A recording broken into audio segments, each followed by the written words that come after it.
રાજકોટ જિલ્લાના ઉપલેટા નગરપાલિકાની ચૂંટણીમાં પ્રથમ વખત ઇતિહાસમાં ફોટા વગર ચૂંટણી લડાતા ઉમેદવાર જોવા મળી રહ્યો છે।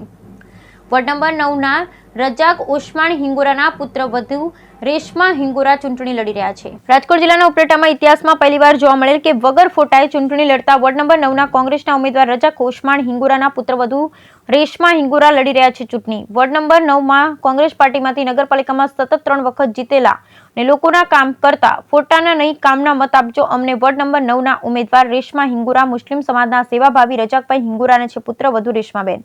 વગર ફોટાએ કોંગ્રેસના નગરપાલિકાના ઉમેદવાર રજાકભાઈ હિંગોરા ઉર્ફે બાબલાભાઈના પુત્રવધુ રેશમાબેન હિંગોરા।